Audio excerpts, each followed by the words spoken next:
नमस्कार, मी राहुल कुलकर्णी. आपल्या राज्याचे माजी उपमुख्यमंत्री ज्यांच्या मृत्यूला आजच 1 महिना पूर्ण झाला, तर त्यांच्या संदर्भातला 22 पानाचा प्राथमिक अहवाल तो मी पूर्ण वाचला.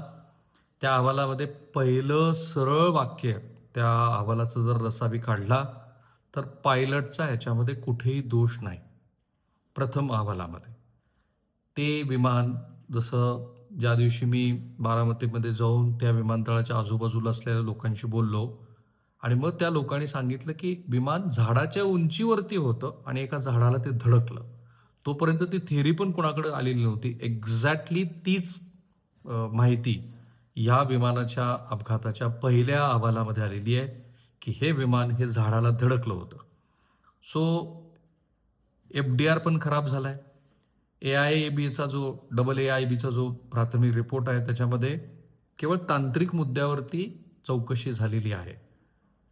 हा तांत्रिक मुद्दा असं कुठेही म्हणत नाही, की याच्यामागे श्री रोहित पवार आणि तत्सम मंडळी जे म्हणतायत, की याच्यामागे एक कन्स्पायरसी आहे, घातच केला गेला आहे. तो ह्या AAIBच्या चौकशीचा भाग नाही आहे. केवळ तांत्रिक माहिती करणं आणि त्या तांत्रिक माहितीच्या आधारावरती त्याचं विश्लेषण करणं असं या अहवालाचं मुख्य काम होतं. त्यामुळं घातपाताचा तपास ह्या अहवालामध्ये झालेला नाही. हे नीट स्पष्टपणे समजून घेतलं पाहिजे. ती करण्यासाठीची दुसरी यंत्रणा ही CID आहे आणि म्हणून पॅरलल जे 2 तपास सुरू होते, त्या तपासाचं महत्त्व हे आहे. त्याचबरोबर आता CBIकडे पण हा तपास गेलेला असल्यामुळं CBI पण ह्या प्रकरणाची माहिती घेईल. सो आत्ताची माहिती अशी, की AAIBनं आपला जो 22 पानाचा प्राथमिक अहवाल दिलाय, त्याच्यात असं म्हटलंय, की विमान जमिनीवर कोसळण्यापूर्वी ते एका झाडाला धडकलं. त्याचबरोबर या अपघाताला कारणीभूत ठरू शकतील अशा बऱ्याचशा त्रुटीवरती लक्ष वेधले, पण त्या विमानातल्या नाही आहेत. हे इंटरेस्टिंग आहे. ते बारामती विमानतळासंदर्भातले. नेमका अहवाल काय बघा. अहवालानुसार मुंबईहून बारामतीकडे येणाऱ्या या VIP फ्लाईटनं रनवे 29 वरती लँड करायचा प्रयत्न केला आणि मग ते 11 वरती आलं. आता इथेच तो मुद्दा आहे, की ते 29 सोडून 11 वरती का आलं? पहिल्या प्रयत्नात वैमानिकाला लँडिंग करता आली नाही, त्यामुळं त्यानं गो अराउंड केला.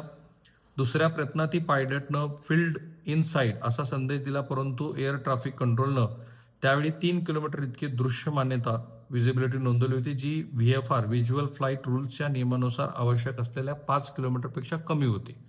त्यामुळे पायलटनं दुसरी चूक का केली? 29ला मागितली आणि 11वर आणून लँड करायचा प्रयत्न केला.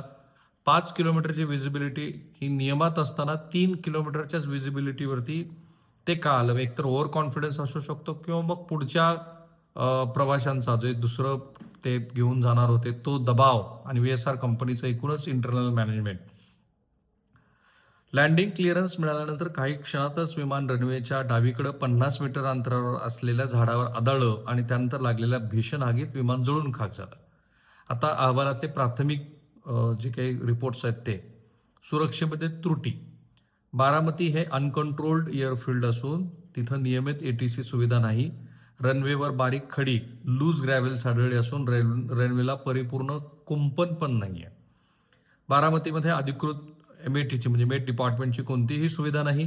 उपग्रह चित्रानुसार परिसरात हलकं धुकं शालो फॉग होता, तरीही लँडिंगचा प्रयत्न झाला. या विमानतळावरती नेव्हिगेशनचा अभाव आहे. विमानतळावरील रनवे मार्किंग स्पष्ट नसल्यामुळं वैमानिकांना लँडिंगमध्ये अडचणी आल्याचं प्राथमिक तपासातून दिसून आलंय. अमेरिकन कंपनीची आता मदत घेतली जाणार आहे, कारण विमानाचा ब्लॅक बॉक्स आणि कॉकपिटमधील संभाषण ज्याला CVR म्हणतो तपासणीसाठी आता ज्या अमेरिकन कंपनीने ही यंत्रणा बनवली आहे त्यांची मदत घेतली जाणार आहे.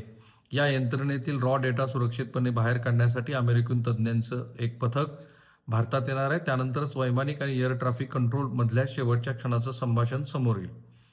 या वैमानिकांना अर्थातच बारामतीच्या विमानतळाची माहिती होती. कॅप्टन सुमित कपूर यांना 18,855 तासाचा अनुभव होता. तर फर्स्ट ऑफिसर शांभवी पाठक हिलाही 2,490 तासांचा अनुभव होता. दोघांनाही बारामती विमानतळाची माहिती होती, कारण त्यांनी अनेक वेळेला तिथे लँड केलं होतं. आता याच्यामध्ये पायलटच्या संदर्भातले मुद्दे. पायलट आणि को पायलट दोघांचीही अल्कोहोल टेस्ट झाली होती आणि त्याच्यामध्ये ते निगेटिव्ह आढळून आलेले होते. या दोघांनीही अशी कुठलीही कृती केलेली नाही की ज्यामुळं या विमानामध्ये कोणत्या तांत्रिक गोष्टीच्या अभावामुळं किंवा त्यांच्या कौशल्याच्या अभावामुळं दुर्दैवानं हा अपघात घडला, असं काही लिहिलेलं नाही. विमान कंपनी ती लिअरजेट विमान वापरते त्या कंपनीच्या या विमानाच्या संदर्भातल्या सगळ्या चौकशा पाहण्या झालेल्या होत्या.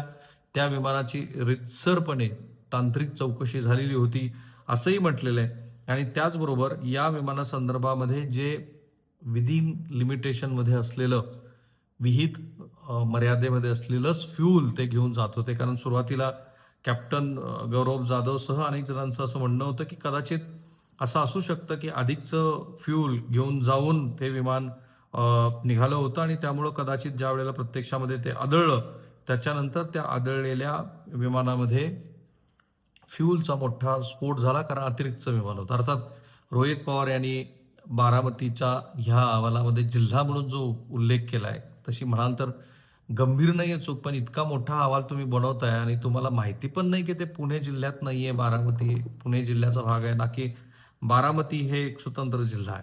सो रोहित पवार यांनी एक एक्सवरती पोस्ट करून असं म्हटलंय की प्राथमिक अहवालात AAIBनं कोणता प्राथमिक निष्कर्ष काढला, CIDच्या अहवालाचा आधार घेऊन कसा तपास करणार आहे. या अहवालातील पान क्रमांक 4 वरील मुद्दा क्रमांक 5.1 मध्ये Baramati airfield is situated in Baramati district of state of Maharashtra असं म्हटलंय, जे की खरं नाहीये. कारण बारामती हे पुणे जिल्ह्यातल्या चा एक भाग आहे. त्यावरूनच हे सगळं किती गांभीर्यानं तपासलं जातं आहे हे पाहायला पुरेसं आहे असं त्यांनी म्हटलेलं. अर्थात मी पुन्हा एकदा सांगतो की अशा पद्धतीचा अहवाल बनवत असताना आवश्यक ती काळजी घेणं गरजेचं होतं, पण ती घेतली गेलेली नाही. अशा एका छोट्याशा मुद्द्यावरून आपण म्हणू शकतो का, तर माझ्या मते नाही. ही पुन्हा असं आहे की हा AAIB या दिल्लीत बसलेल्या संस्थेनं केलेला विमानाच्या तांत्रिकतेचा मुद्दा आहे. सो या सगळ्याचा लसावी: 1, विमान तांत्रिकदृष्ट्या व्यवस्थित होतं. 2, पायलट ते विमान चालवण्यासाठी सक्षम होते. 3, पायलट आणि को पायलटनी कुठेही दारू वगैरे पिलेली नव्हती. 4, हे विमान सुरुवातीला 29 रनवेवरती उतरणं अपेक्षित होतं, ते 11 वरती उतरलं. असं का झालं हा मुद्दा आहे. 5, ते विमान लँड करण्याच्या आधी जेवढी विजिबिलिटी दृश्यमानता हवी होती ती नव्हती, तरी सुद्धा ते विमान तिथं उतरण्याचा प्रयत्न का झाला.